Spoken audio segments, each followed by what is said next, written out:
Hello again and welcome back to my computer vision channel. Today we'll be reading the source code for segment anything model from Facebook Research. And here's the plan for today. So I'll say it from the start, the training code was not made public for SAM model, despite the fact that the dataset is actually available. So it should be possible to train that model on your own as long as you are able to restore that training technique. Maybe you can just write it from scratch. So today we will only look at the actual inference. So we'll start with installation and just showing the demo notebook of how to do segmentation on a random picture. Then we'll dig into the actual source code of the model, starting with prompt encoder, the thing that takes in the point or a bounding box and turn that into embedding. We'll see the code for decoder, for image to query, query to image cross attention. Then we'll see how model output gets generated. So the upscaling, transposed convolution, how we get the mask out, what is the RU scoring and so on. And so let's start with installation and the demo notebook. So if we go to the GitHub for segment anything, it is from Facebook Research. We should just clone the repo. They have the instructions on how to install everything. They are pretty simple because we're not doing training. We don't need GPU support.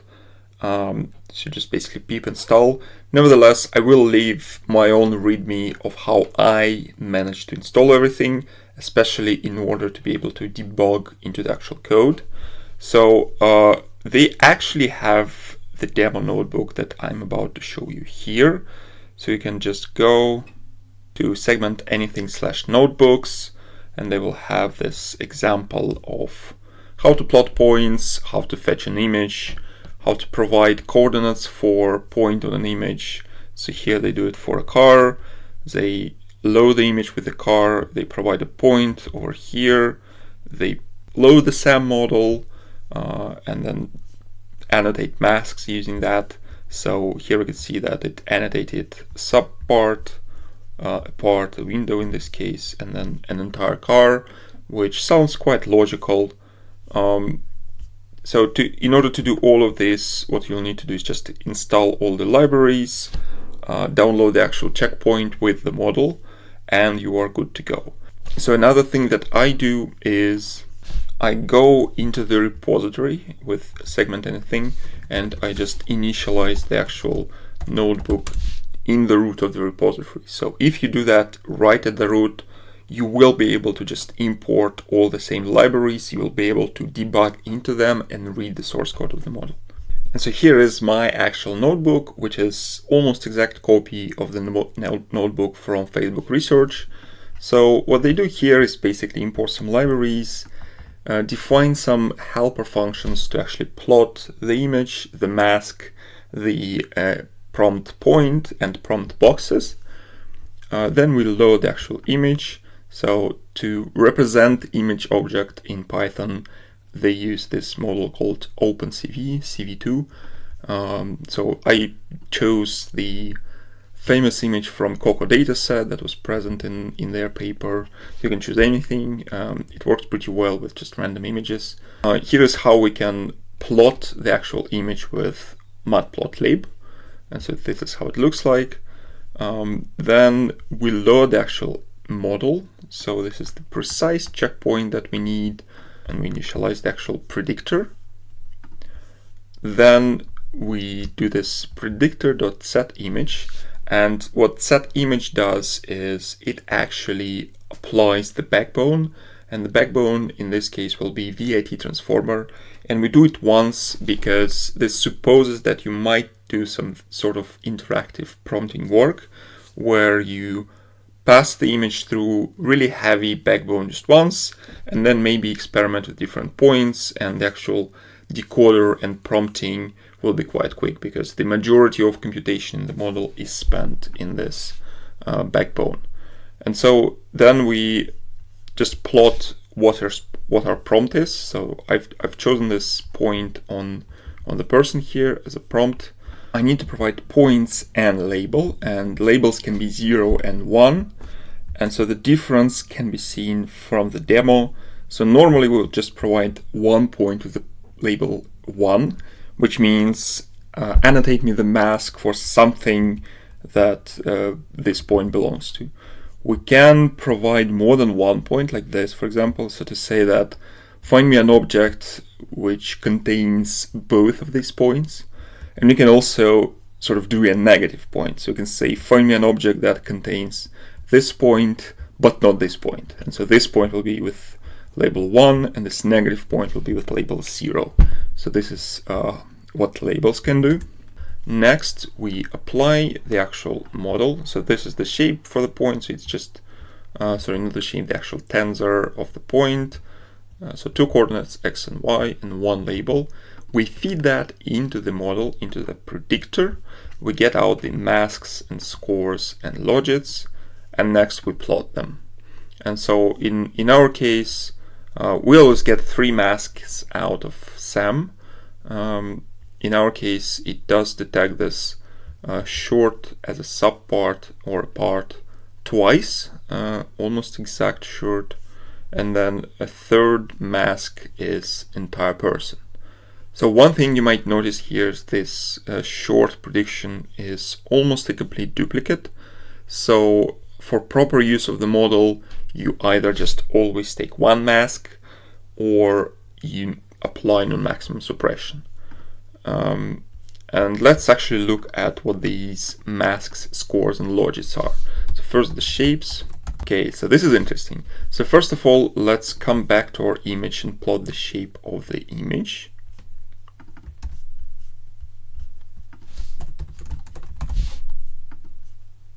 So the image shape is this 293 by 640, and we can see that masks are exactly of the same shape.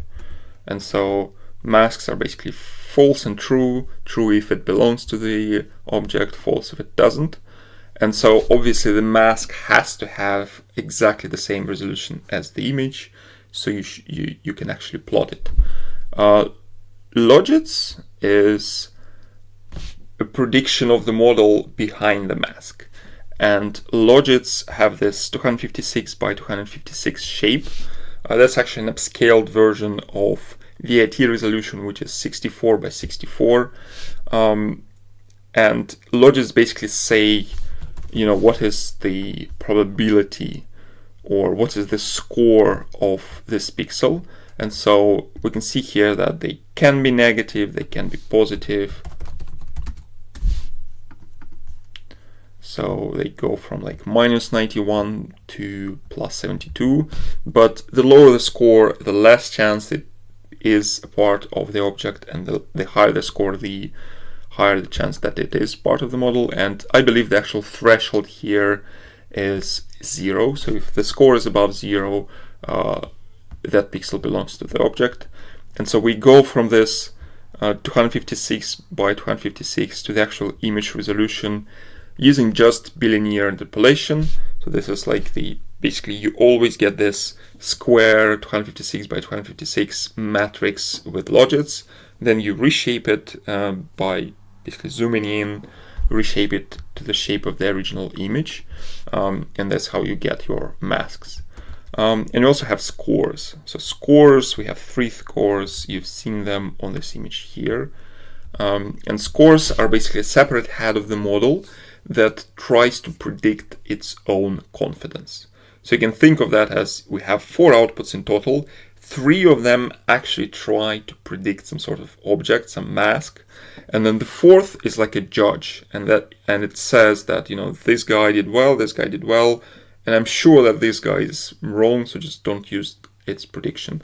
So the way it actually works, we'll see later, is that we get predictions in form of masks out of the model. We have ground truth masks when we do the training. We can compare them using something like IU, intersection over union, and then we train this 4th judge head to predict that intersection over union. And that way we can basically let the model judge itself on how well it thinks it's doing. And that's quite useful for purposes of actually using a model. So now the most interesting thing is reading the actual source code of the model. So first let's see how exactly it is defined. So it's called SAM predictor, and I can just go to search in the project. And since I am working from inside the repository of segment anything, I can just debug into it and I can just find it. So we have this SAM predictor. We need the predict method. And let me just break at the very beginning of the predict method. And then I can just say debug cell. And here I am, debugging into the actual code of the model. So first thing we see here is this check for was the image set before. So let's just find that set image method. So what is happening here is we actually pass the image through the backbone. So the backbone is this self.model.image encoder. Let's just print what it is.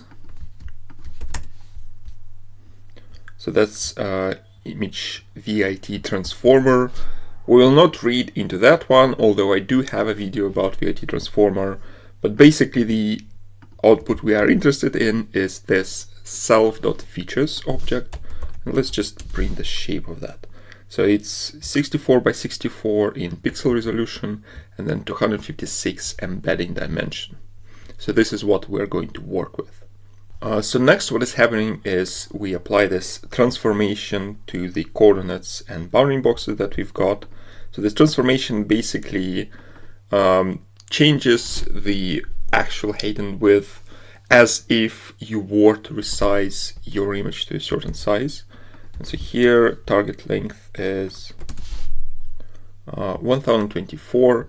And so it basically enlarge everything a little bit, and the same thing actually happened in the backbone as well. So we get these transformed points, which are just slightly bigger now.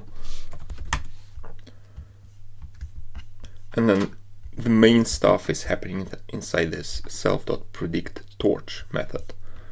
So we start with this prompt encoder call. Let me just continue here and actually print the type of this thing so we can debug into it. So this is segment anything prompt encoder. Let me again just find it in search. Here it is. It has a forward method. So I'm breaking at the very beginning of that, continue.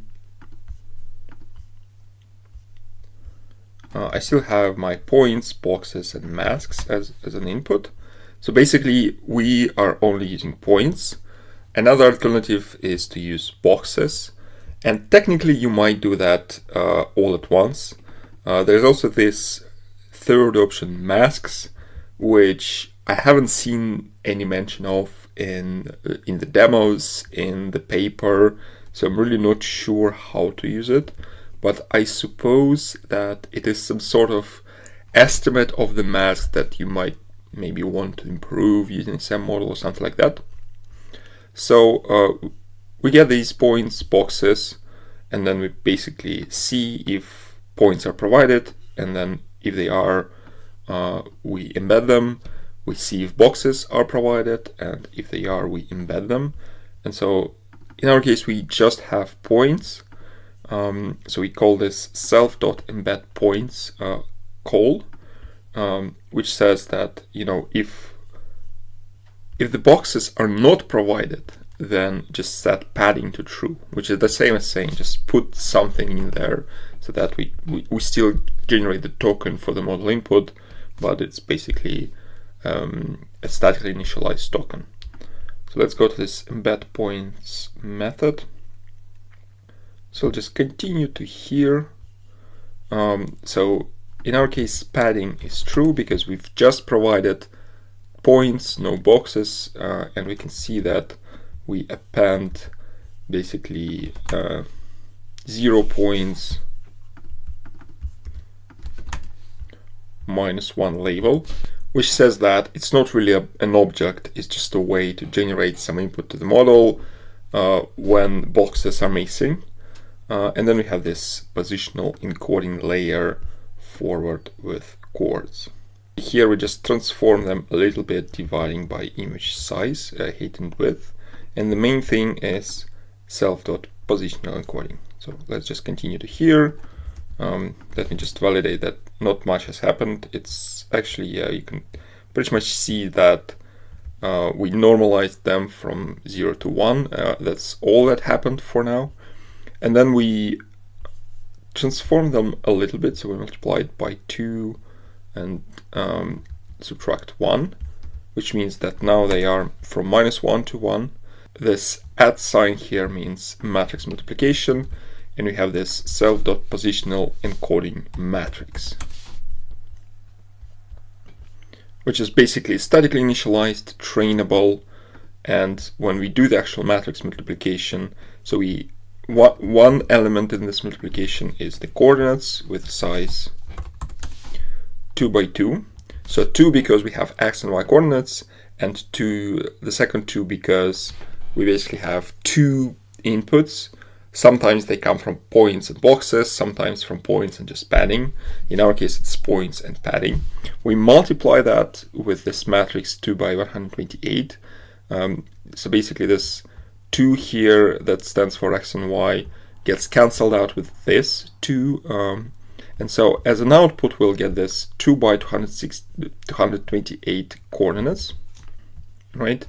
Which means that we had 2 tokens to generate, so token for points, token for padding, and we expanded x and y coordinate for each of these tokens into this embedding of size 128. And another thing that we do, we could have just returned that, but another thing we do is we normalize it to 2 pi, and then we return sine and cosine from that. So for now it was 128 dimensions, and the output will be 256 if I just continue to here. And so this is done to basically preserve that relativeness of the positional encoding. So even though you've generated these coordinates using a random initialized trainable vector, you still you put sine and cosine of that into the actual positional embedding, which means that you make it easy for the model to compute the relative distance between 2 points. And this is like the core of prompt encoding. So let me show you a slide for a little bit of the overview of the model. So we had an image as an input, we passed that through the AT transformer, we had positional encoding, so we prompt the model with either point or a box. In our case, we just use point, which means that this thing is instead replaced by a second point-like positional encoding with just padding, and this gives us this token. So we get one token from here, and then another token from padding here. Then we return one level up to this embed points call. So we've just been through this forward with coordinates, which just takes points and expands x and y coordinates, 2 numbers, into 256 sine cosine random positional embeddings. So then we deal with these padding labels. So we say that whatever the embedding was for a label of padding, that is -1, we just zero everything out and then put in this not a point embedding, which is once again just a trainable statically initialized embedding. And then for label 0 and label 1, we also add this extra label embedding, which is just again statically initialized trainable embedding. This is like we have positive points, negative points, but they actually differ in the way that we basically initialize 2 random embeddings for both of these, and only after training the meaning of positiveness and negativeness becomes apparent to the model. So then we go another level up. So we've just been through this embed points. We might also have boxes, so we don't have them at the moment, so we just keep that. We might also have masks, and we don't have them at the moment, so we just keep that. And then we return sparse embeddings and dense embeddings. So sparse embeddings basically come out of points or boxes, so when we have 2 coordinates or 4 coordinates, if we have masks, we basically are supposed to get input information in the form of zeros and ones for every pixel in the input image. And so in this case, we would have some sort of embedding that is also available per pixel. So not just a single, like here, for example, so we have point embedding. The shape of that is 2 by 256, so 2 tokens, 256 dimension. For masks, for example, we were supposed to have like 64 by 64 by 256 embedding. But we don't have masks at the moment, and so for that we have this special no mask embedding, which just does the same but statically initialized. So this dense embedding shape now will be 256 by 64 by 64. So this 64 by 64 is basically the dimensions of the image after we have passed that through backbone VIT transformer. So after we return from this prompt encoding, the very next call is this mask decoder, which is going to do everything there is in the model. Let's just print out the shapes again. So the sparse embedding is 2 by 256, dense embedding is 256 by 64 by 64. So this one is for 2 tokens, points and boxes. This one is for every pixel. And then we call the mask decoder. So let me find out what that is. So it's a mask decoder class. Let me find it in search. Here it is. We can see that it inherits from pytorch.nn.module, which means that we need to look for the forward method. We can see that the very first call in this forward method is called predict masks. So let's just go to this one and put the actual breakpoint here and continue. And let's just print out all the shapes of the inputs again. So we have image embeddings. That's the VIT output, backbone output. Image PE, which is positional encoding, again coming from the backbone, same shape. We have sparse prompt embeddings, 2 tokens, and dense prompt embedding, again per pixel embedding. So then we add these output tokens. So we have self.iau token, one of them, which is again statically initialized random trainable embedding, and then we have mask tokens, and we have 4 of them. So after we have done all of that, we'll have 7 tokens in total. Once again, coming to the presentation, 1 token for point embedding, 1 token for mask or padding. Then we have the 4 that basically for now are just statically initialized and random, but in the output they will correspond to the actual mask predictions. And then another one, which is again used for output only, that is going to predict IAU confidence.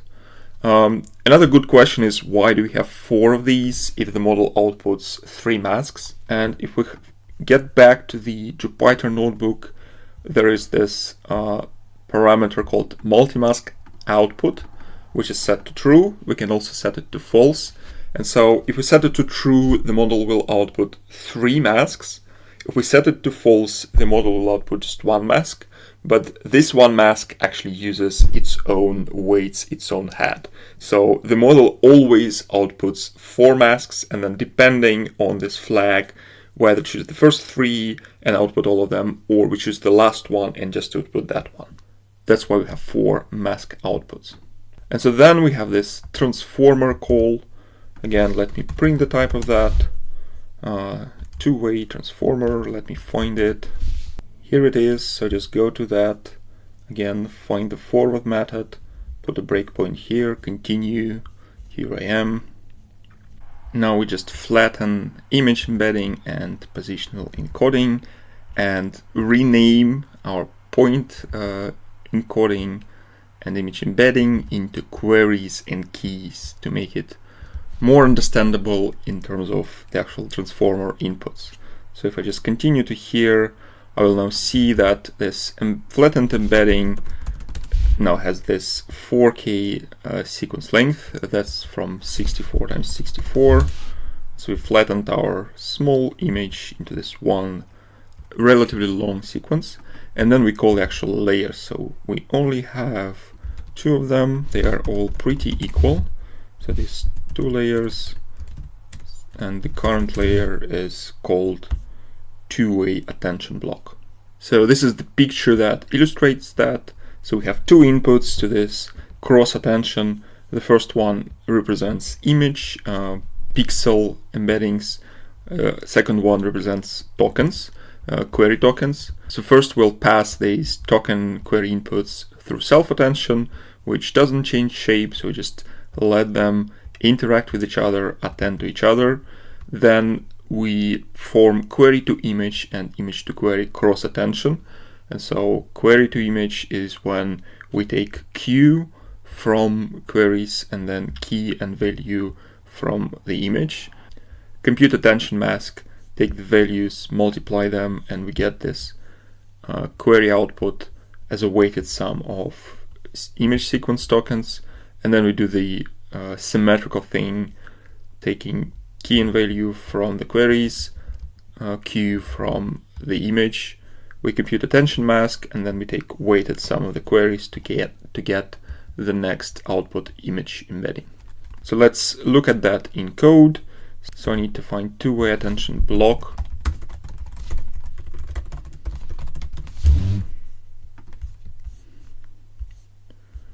I continue until this forward method.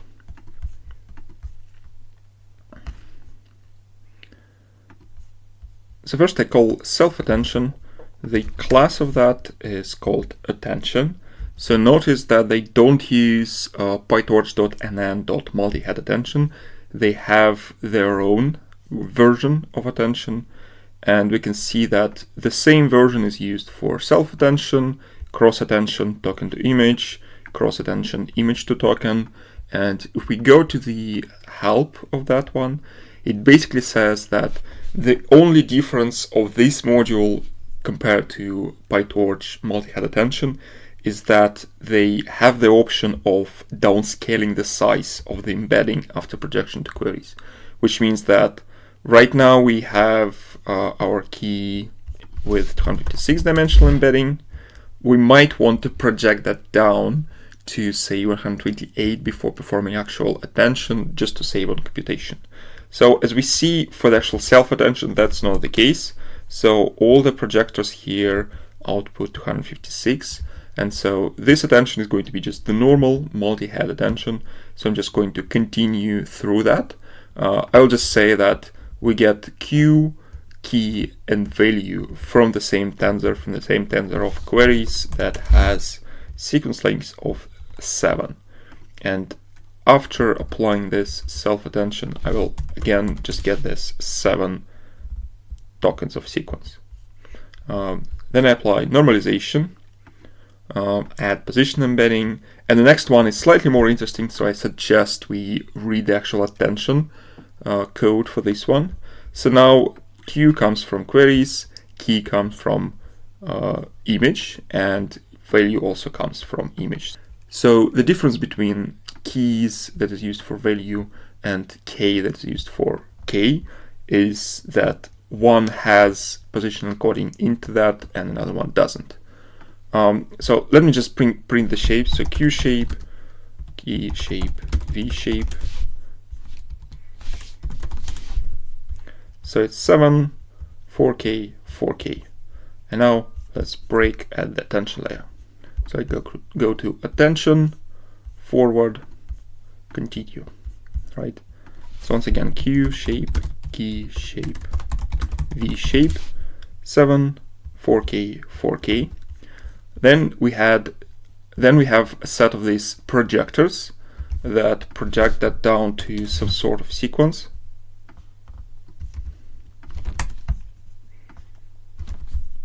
Projectors are always just linear layers, but for this cross attention we see that we project 256 dimensional embedding down to 128 just to save up on some computation. Next we have this separate heads call, which just performs reshaping. Number of heads that we use is 8. which means that we'll take this 128 dimensions of embedding and just divide it into 8 parts and then perform 8 sets of attention independently. So after this was done, let's print out all the shapes again.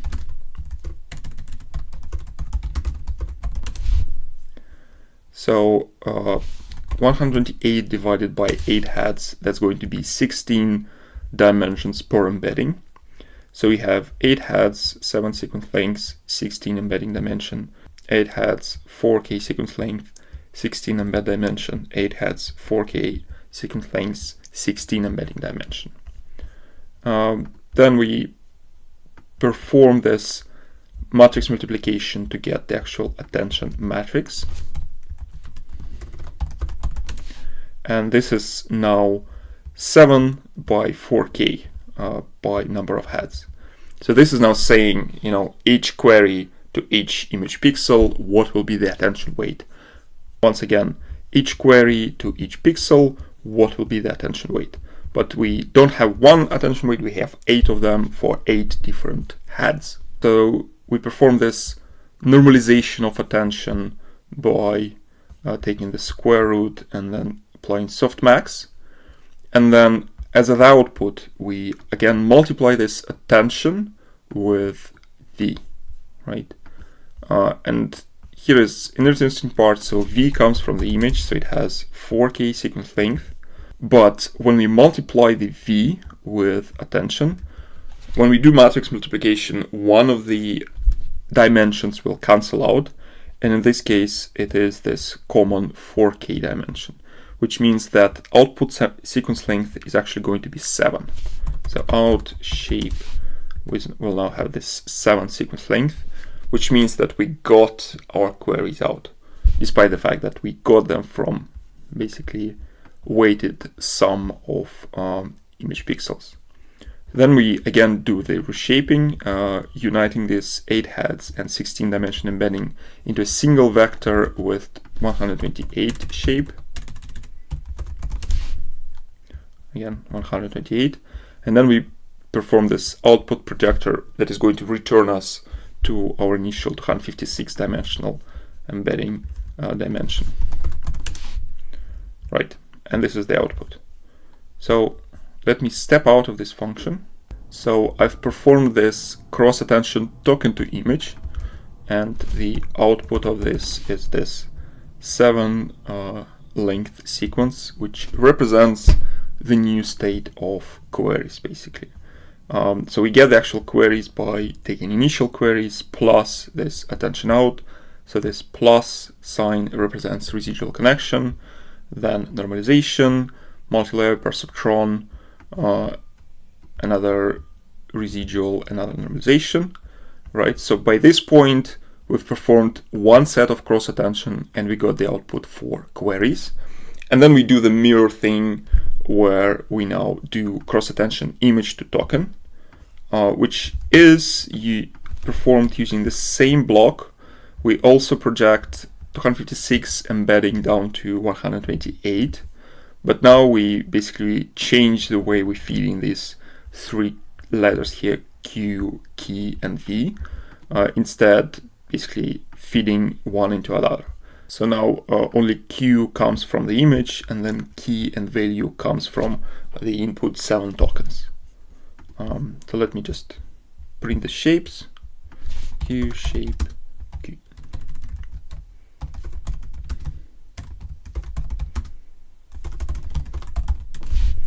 So it's again 4K as one input, and then 7 and 7 as 2 other inputs. So it's the mirror image of what we had before, and as an output of what we will get from here, we'll have this 4K sequence. So we took the value from 7 input tokens, applied attention matrix, and got out this 4K sequence of tokens representing pixels. Then again, residual, normalization, and we returned both of these. So we've basically performed cross attention one to another, reverse one, and we output both updated version of queries and updated version of image pixels. And that's what we return from this one layer. Now, if we remember what was happening in this two-way transformer. So we apply the layer 2 times, 2 different layers, and we go here.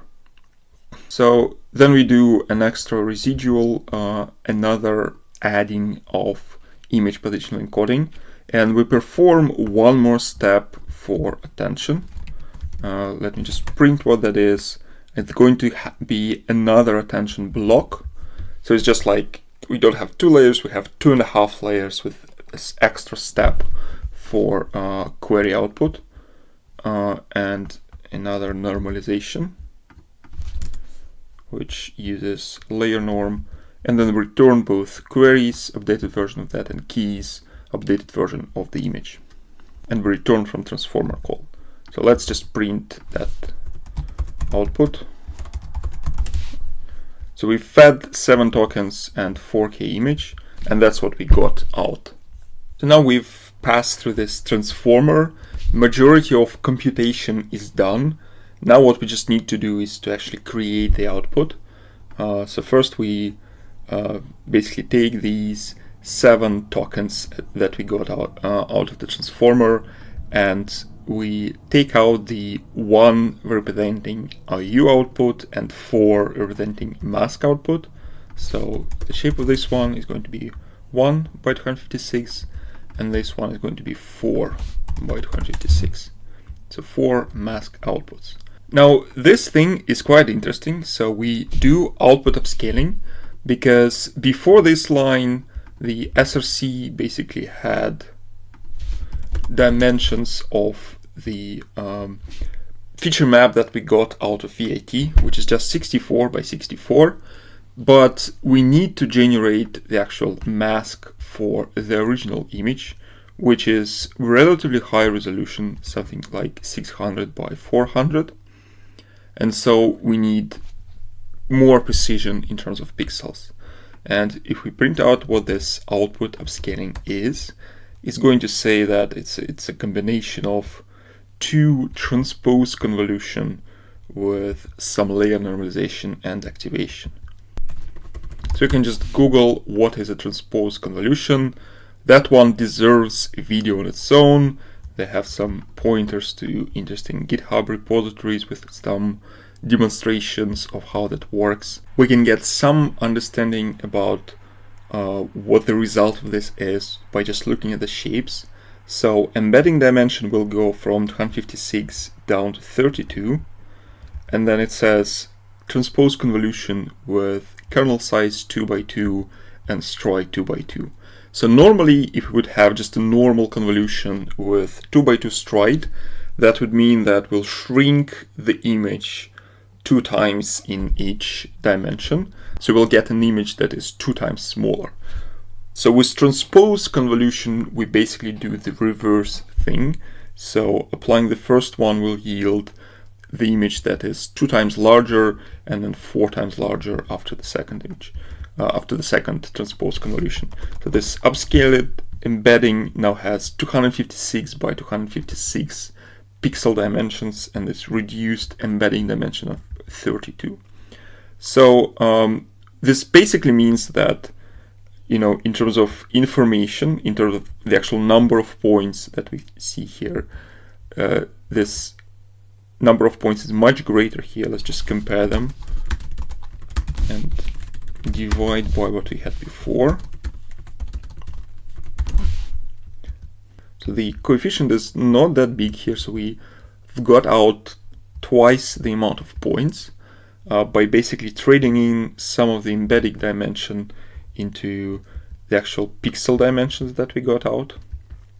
So one way to think of that is that we basically had a really small pixel resolution, really dense inner representation with, say, 8 numbers, and then we want to use these 8 numbers to generate this 8 by 8 matrix around that. So the actual number of information contained here will be much greater, but we have some space to go, so we can use these numbers in the embeddings to say that, you know, we need to generate this slope and then this edge that might have some curvature and so on. So we've seen, so the same transposed convolution is going to be used in autoencoders, in stable diffusion. So we've seen time and again that, it is possible to use this compressed inner embedding representation to generate high resolution images that look really real.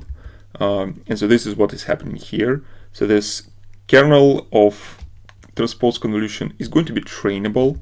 So we train the kernel of the convolution so that it can actually restore the pixel resolution of the image. So we do, so we've got embedding dimension down to 32, which means that we need to do the same for the actual mask tokens output. So here it is called output Hypernetworks.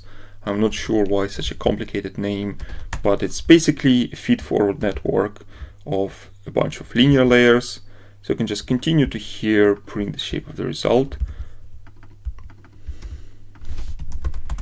So the shape of the result is 4 tokens with 32 dimensions.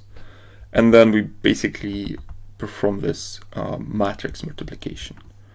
So matrix multiplication basically means that for each of the 4 token outputs here, I'm going to multiply each one of them with every pixel I have in this upscaled image.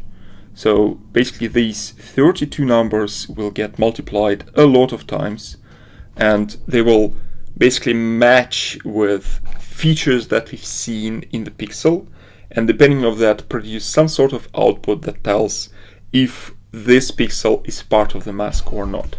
So the shape of the output here is going to be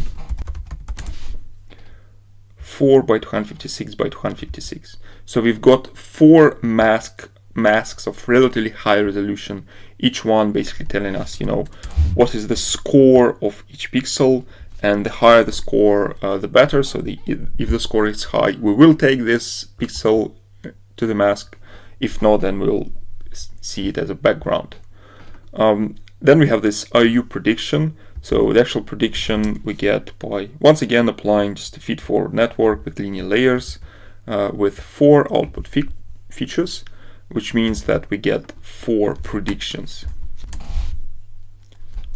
And these predictions basically mean what is the confidence of the model in the 4 masks that it outputs. So what is the expected intersection of these masks with the ground truth?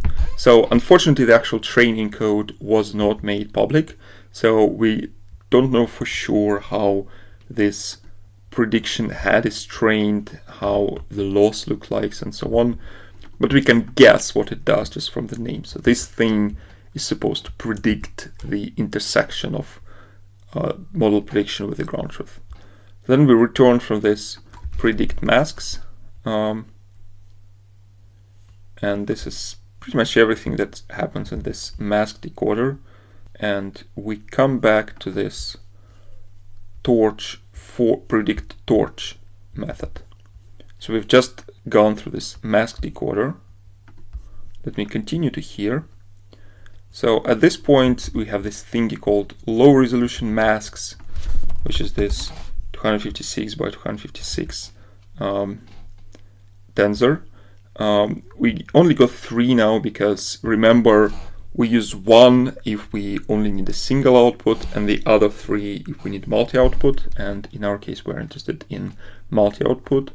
We have 3 IU predictions, and then we call this post-process masks. So this post-process function is needed to further upscale our masks into the dimensions of the original image. Here it's done using a crude way of bilinear interpolation. So we're not going to generate, high resolution thingy with a trainable kernel to let it basically do a good job of prediction. We just do bilinear interpolation, which is the same as just zooming in on a picture. So it does lose, some resolution as compared to what there could be, but still it's good enough for now, I guess. And so it's done in 2 steps because of VIT transformer, basically. So VIT transformer expects input of always the same shape, of always the square of 1024 by 1024 in our case. And so to get to this shape, we had our original image, which is not square. We first added some padding, and then we again just enlarge the image using bilinear interpolation. And so to remove that padding, we need interpolation in 2 steps. So first we reshape our masks from this 256 to 256 up to 1K by 1K. Then we know the padding, so we remove that padding. This is done in this line, and then we perform interpolation again to now shrink this 1K by 1K image into the original shape. And that's where we get the actual mask that now exactly corresponds to the pixels that we had in the picture. And this is pretty much it. So this was the segment anything model, the inference part of it. I hope it was useful. I hope that helped clear some doubts, and I hope to see you soon.